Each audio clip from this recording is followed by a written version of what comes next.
সালাম আলাইকুম। এরপর দিয়ে আমরা যশোর বোর্ড 2025 এর একটি কোশ্চিন সলিউশন করব। তো কোশ্চিনটা এমন দেওয়া আছে, একটা গাড়ির বেগ বনাম সময়ের একটা লেখচিত্র দেওয়া আছে এবং দ্বিতীয় গাড়ির তোমার বেগ বনাম সময়ের একটা চার্ট দেওয়া আছে। সেখান থেকে আমাদের গ নাম্বার কোশ্চিন যেটা নির্ণয় করতে বলছে, দ্বিতীয় গাড়ি কর্তৃক মোট অতিক্রান্ত দূরত্ব নির্ণয় করো। এটা যেহেতু প্রথম গাড়ি কর্তৃক তোমার অতিক্রান্ত দূরত্বের একটা চার্ট এবং এটা যেহেতু দ্বিতীয় গাড়ি কর্তৃক অতিক্রান্ত দূরত্বের একটা চার্ট, তো আমাদের দ্বিতীয় গাড়ি কর্তৃক অতিক্রান্ত দূরত্ব নির্ণয় করতে বলছে। তাহলে দেখো, দ্বিতীয় গাড়ির সময়ের ভ্যালু উপরে দেওয়া আছে এবং বেগের ভ্যালু নিচের অংশে দেওয়া আছে চার্টে।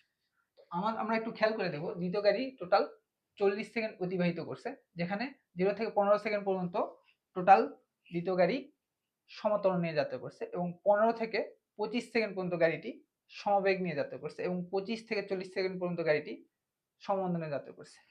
এখন কথা হলো কেন? দেখো একটু কেন অ্যান্সারটা একটু খেয়াল করে দেখো। 0 থেকে 15 সেকেন্ড পর্যন্ত টোটাল গাড়িটির প্রত্যেকটা পয়েন্টে ত্বরণের ভ্যালু সেম। আমরা একটু ক্যালকুলেট করে দেখি যে আদৌ প্রত্যেকটা পয়েন্টে ত্বরণের ভ্যালু সেম কিনা। ত্বরণ ইকুয়াল টু কি লেখা যাবে? শেষ বেগ বিয়োগ আদি বেগ ডিভাইড বাই সময়। যেখানে 0 থেকে 5 সেকেন্ড পর্যন্ত সময়ে শেষ বেগ কত? 2, আদি বেগ কতটুকু? 0, ডিভাইড বাই সময়ের ভ্যালু 5, যেটা ওভারঅল ক্যালকুলেট করলে 0.4 মিটার পার সেকেন্ড স্কয়ার আসে। অর্থাৎ 0 থেকে 5 সেকেন্ড সময়ের মধ্যে ত্বরণের value 0.4 metre per second square. এরপর দেখো 5 থেকে 10 সেকেন্ড এইটুকু সময়ের মধ্যে ত্বরণের ভ্যালু কতটুকু আসতেছে? শেষ বেগ 4, আদি বেগ 2, ডিভাইড বাই 5 থেকে 10 সেকেন্ড, যেহেতু টোটাল অতিক্রান্ত সময় 5, যেটা ওভারঅল ক্যালকুলেট করলে 0.4 মিটার পার সেকেন্ড স্কয়ার আসে। এরপর দেখো 10 থেকে 15 সেকেন্ড সময়ের মধ্যে ত্বরণের ভ্যালু কতটুকু?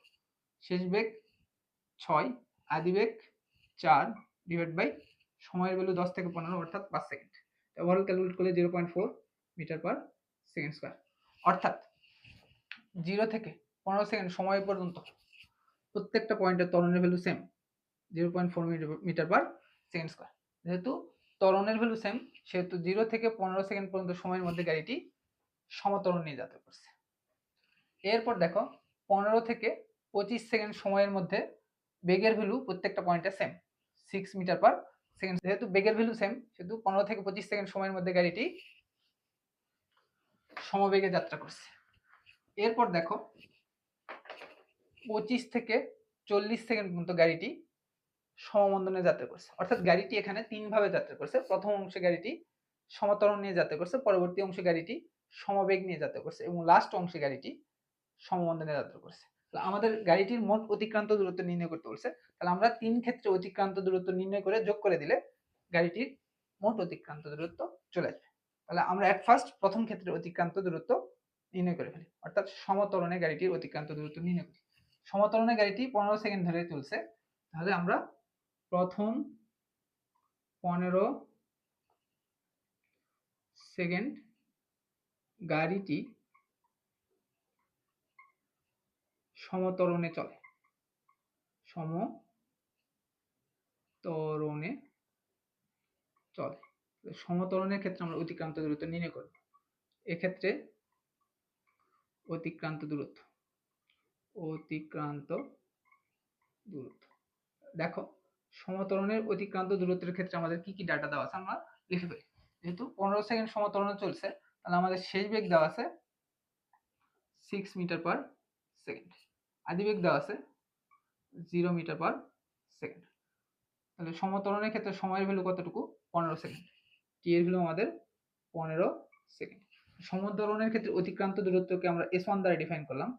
তাহলে s u v t, নিউটনের গতি আমরা 2 নম্বর ফর্মুলা ইউজ করব, অর্থাৎ s u plus v divide by 2 into t, এই ফর্মুলা অ্যাপ্লাই করব। যেখানে আদি বেগের ভ্যালু 0 দেওয়া আছে, শেষ বেগের ভ্যালু আমাদের 6 দেওয়া আছে, ডিভাইড বাই 2 ইন্টু সময়ের ভ্যালু আমাদের 15 দেওয়া আছে। এটুকু ওভারঅল ক্যালকুলেট করলে আমাদের দাঁড়াইতেছে 45 মিটার।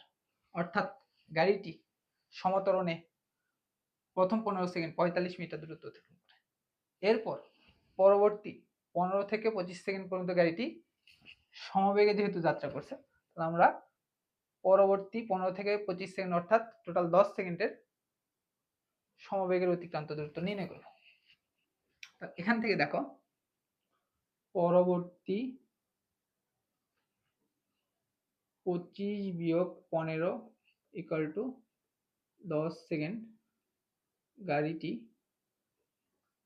সমবেগে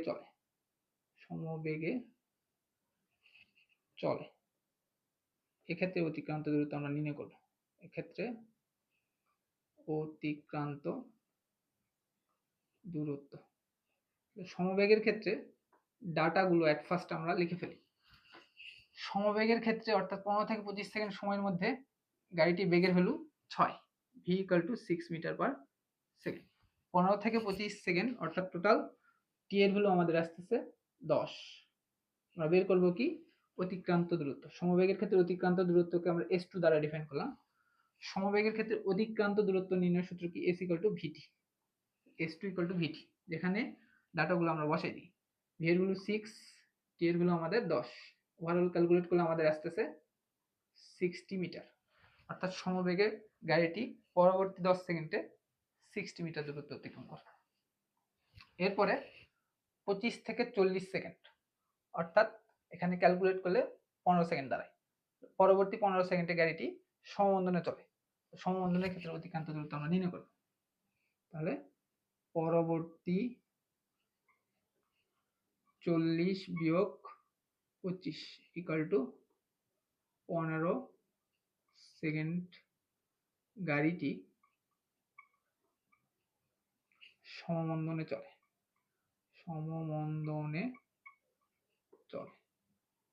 এক্ষেত্রে অতিক্রান্ত দূরত্ব আমরা নির্ণয় করব। এক্ষেত্রে অতিক্রান্ত দূরত্ব সমমন্দনের ক্ষেত্রে আমাদের ডেটাগুলো এখানে বসাই দিই। সমমন্দনের ক্ষেত্রে যেহেতু টি এর value 15 second, T equal to 15 second এখানে লিখলাম। তারপর দেখো সমমন্দনের ক্ষেত্রে আদিবেগ কত 6 এবং সমমন্দনের ক্ষেত্রে শেষ বেগ 0। আদিবেগ 6, শেষ বেগ 0। এবং সমমন্দনের ক্ষেত্রে অতিক্রান্ত দূরত্বকে আমরা s3 দ্বারা ডিফাইন করলাম। s u v t নিউটনের গতির 2 নম্বর ফর্মুলা ইউজ করব, অর্থাৎ s3 equal to u plus v divide by 2 into t, এই ফর্মুলা অ্যাপ্লাই করব। এখানে মানগুলো আমরা বসাই দিই। আদিবেগ কত 6, শেষ বেগ 0 divide by 2 into t 15 second. Overall calculate করলে আমাদের দাঁড়াইতেছে 45 মিটার। অর্থাৎ সমবেগে সর্বশেষ 15 সেকেন্ডে গাড়িটি 45 মিটার দূরত্ব অতিক্রম করে। আমাদের মোট অতিক্রান্ত দূরত্ব নির্ণয় করতে বলছে। তাহলে আমরা মোট অতিক্রান্ত দূরত্ব নির্ণয় করে ফেলি। মোট অতিক্রান্ত দূরত্বকে আমরা s দ্বারা ডিফাইন করলাম, যেখানে s1 plus s2 plus s3 এর ভ্যালু আমরা নির্ণয় করব। s1 এর ভ্যালু কতটুকু দেওয়া আছে 45, s2 এর ভ্যালু আমাদের দেওয়া আছে 60 এবং s3 এর ভ্যালু 45 মিটার। ওভারঅল ক্যালকুলেট করলে 150 মিটার দাঁড়ায়। অর্থাৎ গাড়িটির মোট অতিক্রান্ত দূরত্ব 150 মিটার। আমরা ফিনিশিং লাইন এভাবে দিব, অতএব দ্বিতীয় গাড়ি কর্তৃক মোট অতিক্রান্ত দূরত্ব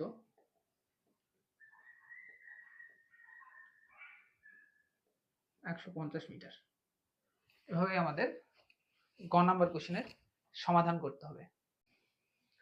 এরপর আমরা ঘ নাম্বার কোশ্চেনের সমাধান করব। ঘ নাম্বার কোশ্চেন যেটা বের করতে বলছে, প্রথম গাড়ি কর্তৃক সম্পূর্ণ পথের গড়বেগ সর্বোচ্চ বেগের সমান হবে কিনা গাণিতিকভাবে বিশ্লেষণ করো। প্রথম গাড়ি কর্তৃক সম্পূর্ণ পথের গড়বেগ সর্বোচ্চ বেগের সমান হবে কিনা। তাহলে আমাদের প্রথম গাড়ি কর্তৃক সম্পূর্ণ পথের গড়বেগ বের করতে হবে, তারপর সর্বোচ্চ বেগের সাথে কম্পেয়ার করে দেখব। যদি সমান হয় তাহলে বলবো হ্যাঁ সমান হবে, আদারওয়াইজ হবে না। আমাদের টার্গেট কি প্রথম গাড়ি কর্তৃক সম্পূর্ণ পথের গড়বেগ বের করা, তারপর সর্বোচ্চ বেগের সাথে কম্পেয়ার করা। তাহলে আমরা প্রথম গাড়ি কর্তৃক সম্পূর্ণ পথের গড়বেগ নির্ণয় করি। তাহলে সম্পূর্ণ পথের গড়বেগ, সম্পূর্ণ পথের গড়বেগকে আমরা ভি বার দ্বারা ডিফাইন করলাম, যেখানে v bar equal to s divide by t, এই ফর্মুলা আমরা ইউজ করব। যেখানে প্রথম গাড়ির চার্ট এখানে দেওয়া আছে, বেগ বনাম সময়ের একটা লেখচিত্র দেওয়া আছে। এখানে সময়ের ভ্যালু আমাদের লাগবে গড়বেগ বের করতে গেলে। সময়ের ভ্যালু এক্স অ্যাক্সিস বরাবর নির্দেশ করে, সময়ের ভ্যালু কতটুকু দেওয়া আছে? 30 সেকেন্ড। এখানে সময়ের ভ্যালু আমাদের 30 সেকেন্ড দেওয়া আছে।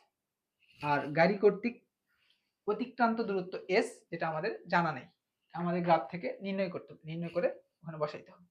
আমাদের এখন টার্গেট গাড়ি কর্তৃক মোট অতিক্রান্ত দূরত্ব নির্ণয় করা। গ্রাফে একটু খেয়াল করলে দেখবা প্রথম অংশটা সম ত্বরণ নিয়ে যাত্রা করছে, পরবর্তী অংশ সমবেগ নিয়ে যাত্রা করছে, কারণ এখানে বেগের মান অপরিবর্তনীয় আছে 30 মিটার পার সেকেন্ড, এবং লাস্ট পোর্শনটা সমমন্দন নিয়ে যাত্রা করছে। কেন? কারণ বেগের মান ধীরে ধীরে হ্রাস পাইছে। অর্থাৎ গাড়িটি এখানে 3 ভাবে যাত্রা করছে, 3 ভাবের অতিক্রান্ত দূরত্ব নির্ণয় করে যোগ করে দিলে মোট অতিক্রান্ত দূরত্ব নির্ণয় হবে। দেখো, প্রথমে আমরা প্রথম 10 সেকেন্ডে অর্থাৎ সমতরণীয় অতিক্রান্ত দূরত্ব নির্ণয় করে ফেলি। প্রথম 10 সেকেন্ড এ গাড়িটি সমতরণে চলে, তাহলে সমতরণের অতিক্রান্ত দূরত্ব আমরা ফার্স্ট নির্ণয় করে ফেলি। এক্ষেত্রে অতিক্রান্ত দূরত্ব, এক্ষেত্রে অতিক্রান্ত দূরত্ব, দেখো সমতরণের অতিক্রান্ত দূরত্বের ক্ষেত্রে কি কি ডাটা দেওয়া আছে আমরা এট ফার্স্ট লিখে ফেলি। সমতরণে অতিক্রান্ত দূরত্বের ক্ষেত্রে আদিবেগ দেওয়া আছে 0 মিটার পার সেকেন্ড, শেষ বেগ দেওয়া আছে আমাদের 30 মিটার পার সেকেন্ড, এবং সমতরণের অতিক্রান্ত দূরত্বের ক্ষেত্রে সময়ের ভ্যালু কতটুকু? 10 সেকেন্ড, টি এর ভ্যালু 10 সেকেন্ড। সমতরণের অতিক্রান্ত দূরত্বকে আমরা s1 দ্বারা ডিফাইন করলাম। এই ডাটাগুলো থেকে আমরা নিউটনের গতির দ্বিতীয় ফর্মুলা ইউজ করতে পারবো, অর্থাৎ u plus v divide by 2 into t, এই ফর্মুলা ইউজ করতে পারবো। এখানে আদি বেগের ভ্যালু 0, শেষ বেগের ভ্যালু আমাদের 30 ডিভাইড বাই 2 ইন্টু সময়ের ভ্যালু আমাদের দেওয়া আছে 10। এটা ওভারঅল ক্যালকুলেট করলে আমাদের দাঁড়াইতেছে 150 মিটার। অর্থাৎ গাড়িটি প্রথম 10 সেকেন্ডে সমতরণে 150 মিটার দূরত্ব অতিক্রম করে। এর পরবর্তী 10 সেকেন্ড যেহেতু সমবেগে চলে, সমবেগের ক্ষেত্রে আমরা অতিক্রান্ত দূরত্ব নির্ণয় করব। তাহলে 10 থেকে 20 সেকেন্ড পর্যন্ত 20 বিয়োগ 10 ইকুয়াল টু 10 সেকেন্ড সমবেগে চলে, সমবেগে চলে। এক্ষেত্রে অতিক্রান্ত দূরত্ব নির্ণয় করব, অতিক্রান্ত দূরত্ব নির্ণয় করব। তাহলে সমবেগের ক্ষেত্রে আমরা s ইকুয়াল টু ভিটি এই ফর্মুলা ইউজ করব, যেখানে আমাদের বেগের মান কতটুকু দেওয়া আছে। বেগের মান সমবেগের ক্ষেত্রে 30 মিটার পার সেকেন্ড, এবং সময়ের ভ্যালু আমাদের 10 সেকেন্ড। আমাদের বের করতে হবে অতিক্রান্ত দূরত্ব। সমবেগের ক্ষেত্রে অতিক্রান্ত দূরত্বকে আমরা s2 দ্বারা ডিফাইন করলাম, তাহলে s2 এর ভ্যালু আমরা নির্ণয় করব। ডাটাগুলো বসাই দিই। v এর ভ্যালু 30, t এর ভ্যালু আমাদের 10, এটা ওভারঅল ক্যালকুলেট করলে 300 মিটার আসে। অর্থাৎ গাড়িটি সমবেগে পরবর্তী 10 সেকেন্ডে 300 মিটার দূরত্ব অতিক্রম করে। লাস্ট পোর্শন গাড়িটি সমমন্দনে যাত্রা করছে। কেন? কারণ বেগের মান ধীরে ধীরে হ্রাস পাইতেছে। সমমন্দনের ক্ষেত্রে অতিক্রান্ত দূরত্ব আমরা নির্ণয় করব। তাহলে দেখো 20 থেকে 30 সেকেন্ড পর্যন্ত সমমন্দনে চলে, অর্থাৎ 30 বিয়োগ 20 ইকুয়াল টু 10 সেকেন্ড সমমন্দনে চলে, সমমন্দনে চলে। এক্ষেত্রে অতিক্রান্ত দূরত্ব নির্ণয় করব, অতিক্রান্ত দূরত্ব। সমমন্দনের ক্ষেত্রে ডাটাগুলো এট ফার্স্ট আমরা লিখে ফেলি। সমমন্দনের ক্ষেত্রে আদিবেগ কতটুকু? 30, আদিবেগ 30 মিটার পার সেকেন্ড, এবং সমমন্দনের শেষ বেগ আমাদের 0 মিটার পার সেকেন্ড। এবং সমমন্দনের ক্ষেত্রে সময়ের ভ্যালু কতটুকু? t equal to 10 second. সমমন্দনের ক্ষেত্রে অতিক্রান্ত দূরত্বকে আমরা s3 দ্বারা ডিফাইন করলাম। এই ডাটাগুলো থেকে আমরা নিউটনের গতি 2 নম্বর ফর্মুলা ইউজ করতে পারবো, অর্থাৎ u plus v divide by 2 into t, এই ফর্মুলা অ্যাপ্লাই করব। এখানে ডাটাগুলো বসাই দিই। u এর ভ্যালু 30 প্লাস v এর ভ্যালু আমাদের 0 ডিভাইড বাই 2 ইন্টু টি এর ভ্যালু আমাদের দেওয়া আছে 10, যেটা ওভারঅল ক্যালকুলেট করলে আমাদের আসবে তোমার 150 মিটার। অর্থাৎ সমবেগে সর্বশেষ 10 সেকেন্ড গাড়িটি 150 মিটার দূরত্ব অতিক্রম করে। আমাদের টোটাল অতিক্রান্ত পথ s এর ভ্যালু লাগবে। তাহলে সম্পূর্ণ পথকে s দ্বারা ডিফাইন করলাম, যেখানে s1 plus s2 plus s3 value নির্ণয় করব। S1 এর ভ্যালু কতটুকু দেওয়া আছে 150, এখানে লিখে ফেললাম, প্লাস S2 এর ভ্যালু আমরা কত বের করছি 300 মিটার, প্লাস S3 ভ্যালু আমরা 150 মিটার বের করছি, যেটা ক্যালকুলেট করলে আমাদের 600 মিটার আসে। অর্থাৎ গাড়িটি টোটাল 600 মিটার দূরত্ব অতিক্রম করবে। আমাদের যেহেতু S এর ভ্যালু লাগবে, S এর ভ্যালুটা এখানে লিখে ফেলি। আমরা এখানে ভি বার অর্থাৎ গড় বেগ বের করব, এখানে ডাটাগুলো বসাই দিই। S এর ভ্যালু 600 ডিভাইড বাই টি এর ভ্যালু আমাদের 30 আসে, যেটা ওভারঅল ক্যালকুলেট করলে 20 মিটার পার সেকেন্ড হয়। অর্থাৎ গাড়িটির সম্পূর্ণ পথের গড় বেগ 20 মিটার পার সেকেন্ড। আমাদের সম্পূর্ণ পথের গড় বেগের সাথে সর্বোচ্চ বেগের কম্পেয়ার করতে হবে। দেখো একটু চার্টে খেয়াল করে দেখবা, গাড়িটির সর্বোচ্চ বেগ 30 মিটার পার সেকেন্ড। গ্রাফ থেকে আমরা লিখতে পারবো গাড়িটির সর্বোচ্চ বেগ 30 মিটার পার সেকেন্ড। তাহলে সম্পূর্ণ পথের গড় বেগ 20 মিটার পার সেকেন্ড, সর্বোচ্চ বেগ 30 মিটার পার সেকেন্ড। তাহলে এই দুটা ইকুয়াল না। তাহলে আমরা এখান থেকে এইটুকু এনশিওর হইতেছি, প্রথম গাড়িটির সম্পূর্ণ পথের গড় বেগ সর্বোচ্চ বেগের সমান হবে না। এখান থেকে ফিনিশিং লাইন দিবা, প্রথম গাড়িটির সম্পূর্ণ পথের গড় বেগ সর্বোচ্চ বেগের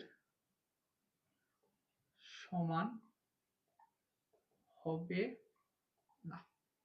এভাবে আমাদের ঘ নাম্বার কোশ্চেনের সলিউশন করতে হবে।